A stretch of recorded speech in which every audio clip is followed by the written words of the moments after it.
আপনি কি জানেন কোন মুরগি সবচেয়ে বেশি ডিম দেয়? দেশি, লেয়ার, পাকিস্তানি, কক?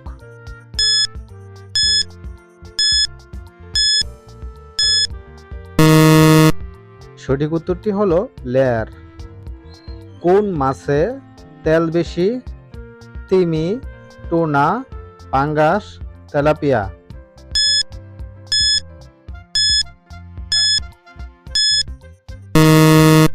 সঠিক উত্তরটি হলো টুনা।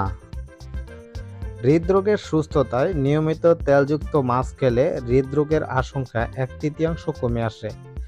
ক্যান্সার রোধে দীর্ঘমেয়াদী প্রদাহজনিত রোগ যেমন বাত, হার্ট ব্লক রোগের ক্ষেত্রে এটি সাহায্য করে।